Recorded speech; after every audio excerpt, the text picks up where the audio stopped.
Hello, ఏం చేస్తున్నావు? ఇంతకీ ఎక్కడా? నీ బాకీగానే ఉండిపోయింది. ఏం బాకీరా? అశోక్ చూపించరా, చూపించరా అశోక్. No please, no. చాలా రోజుల నుంచి చూస్తున్నా, ఆ పుస్తకంతోనే మాట్లాడుతున్నా, అందులో ఏముందో చూపించరా.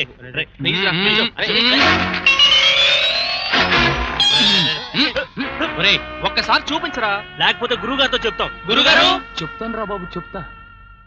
నేను వైజాగ్ లో లా చదివే ఆఖరి సంవత్సరం. స్కాలర్షిప్ లేట్ గా వచ్చేది. దాంతో ప్రతిదానికి లాటరీ కొట్టడమే.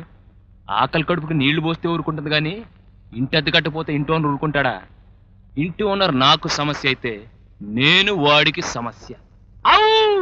సమస్యలతో సత్తనమల ఈ ఆంధ్రప్రదేశ్ లో విశాఖపట్నం సముద్రం ఒడ్డున ఆల్ ఫెసిలిటీస్ ఉన్న ఇల్లు అయ్యనాది.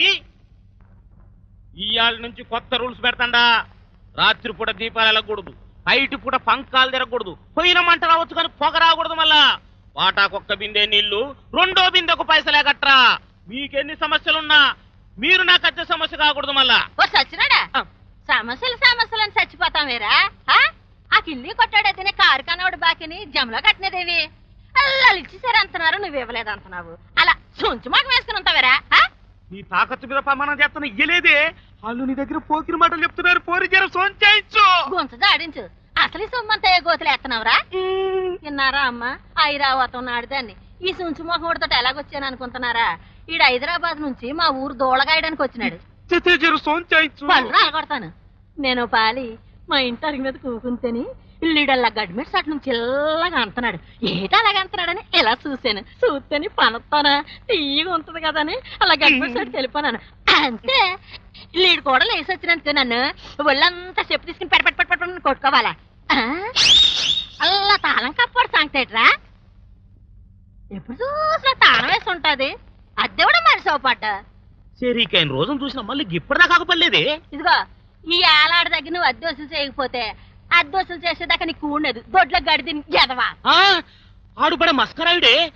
ఆడుతో పెట్టుకుంటే ఆమరాన్ని రారదిచ్చే. రేపు మాట వేసి పట్టుకుంటా గానీ గీయాలకి అన్నం పెట్టే. వన వెంటనే గోసి పెట్టించి దొడ్లో గోడకు పిడకలు కొట్టించేస్తాను. కారపెండ్ల దుంపల నువ్వునే వండమాట వండం. పడతా ఎలా పడతాడు? నేను లోపల నుంచి బయటకు వస్తే కదా పడతాడు. లోపలే ఉండి బయట తాళం వేస్తే ఎలా? లోపలే ఉండేవాడు. అరిచేర్చి వాడే పోయేవాడు. మరి వాడు వెళ్ళిపోయాక బయట తాళం తీసేదేవర్రా? ఇప్పటి వరకు మీరు ఎవరిని చూడాలి అనుకుంటున్నారో ఆవిడే ఈవిడే ఆవిడే.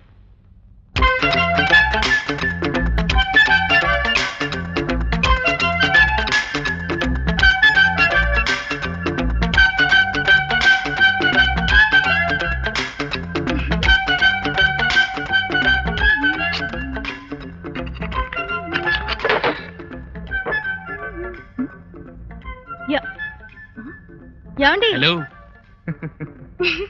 ఏమిటి అవుతారు? అద్దె అవతారం. ఆయన వెళ్ళిపోయాడు గాని మీరు దిగండి. మీకు రోజు శ్రమిస్తున్నాను, చాలా సారీ అండి. పర్వాలేదులేండి. ఉప్మా అండి. మీకెందుకండి శ్రమ?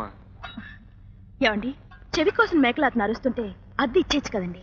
చూడండి, వాడి చెవి కోసిన మేకలా అరిచినా మూతిగిలిన కోతి లాగెంతినా మన దగ్గర ఉంటేనే కదండి ఇవ్వడం. లా చదవడమే స్కాలర్షిప్ తో అది నెల భోజనం టికెట్ సరిపోవటానికే కష్టం అవుతుంది. అద్దె కూడా ఇవ్వాలంటే ఎలా అండి? ఇల్లు మీదా వాడదా? ఏది ఏమైనా ఇవాళకి వాడు వెళ్ళిపోయాడు కదా, మళ్ళీ వాడు వచ్చేది రేపు. అప్పుడు దాకా అద్దె కూడా వదిలేండి. హలో హీరో, ఊరి నుంచి ఎప్పుడొచ్చావు? హౌస్ ఓనర్ అద్దె కోసం వచ్చి గొడవ చేసి వెళ్ళాడు. ఢిల్లీ ఫ్లైట్ దిగి ఇప్పుడే ఇంటికి వెళ్ళి అద్దె ఇచ్చేస్తున్నాను కదయ్యా. అనుకున్నాను. ఏమిటండి ఇది? అడిగాడు చెప్పాను. అరే, లైబ్రరీ ఫీజు కట్టలేదే. ఫీజు కట్టలేదా మీరు ఇంకా? రేపే ఆఖరి రోజు అన్నారే. ఓ 120 అంటే మాటలా? తీసుకోండి.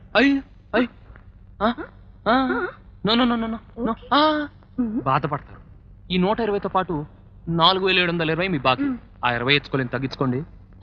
కానీ ఆ మిగతా డబ్బు నేను ఎప్పుడు ఇచ్చినా తీసుకోవాల్సిందే, లేకపోతే నేను ఫీల్ అవుతాను. ఎందుకంటే రేపు టర్మ్ ఫీజు కట్టాలి, ఎల్లుండి ఎగ్జామినేషన్ ఫీజు కట్టాలిగా. అయితే ఇక నా ఫీజులు ఏం కట్టుకోకర్లేదా? దేశానికి ఒక మంచి లాయర్ని ఇస్తున్నారు, గర్వపడండి. ఇదేంది భయ్యా? 9 నెలల కింద ఇల్లు ఎక్కించినప్పుడు చూసినా మళ్ళా ఇప్పుడు చూస్తున్నా. జరంతా ఒళ్ళు చేసినావు. ఉప్మా ఉప్మా ఏ పెట్టినోడు కిరాయి ఏమి ఇస్తావయ్యా? ఇయ్యమనడానికి రాలే, జర యా తిప్పిద్దామని వచ్చినా. ఇగో రేపు పొద్దుగల 9 గంటల దాకా కిరాయి ఇవ్వకపోతే నువ్వు చేయబట్టే ఆత్మహత్య చేసుకుంటున్నానని సీటు మీద రాసి జేబులో పెట్టుకొని రైలు కింద పడి చచ్చిపోతా. నువ్వు చచ్చిపోరా? లాడెక్కడిస్తాడు? నువ్వు చచ్చిపోయే ముందు ఆ నెక్కలు బొక్కలన్నీ వివరంగా చెప్పి చచ్చిపో. లేకపోతే ఆ తర్వాత నాకోలేక పీకోలేకనే వలవల ఆడిపోతాను. ఏటా అసలు కారు గుదిరి కాయకల నువ్వునే రాయేష్. చూడండి, జీవితాన్ని పద్ధతిగా నెప్పుకు రావాలి కానీ డిసిప్లిన్ లేకుండా ఆటలాడడం నాకు నచ్చదు. ఇంకోడు ఊరుకోడు. రేపు 9 గంటలకల్లా ఎలా కడతారు? ఏముంది మళ్ళీ వాడు ఈ విన్యాస ధోరణి అదేదో చదివితే కదయ్యా తెలిసేది. అందమైన దంపతులకు పోటీ అట.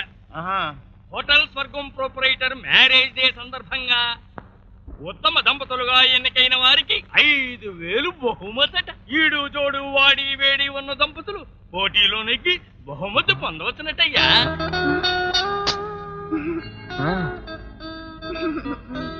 ప్లీజ్, జీవితం ఆటలాగా ఆడుకోకుండా నెగ్గుకు రావాలంటే మీరు నాతో నాటకం ఆడ తప్పదు. ఇష్టం లేదా? ఏ చీర కట్టుకోమంటారు? చీర కట్టు.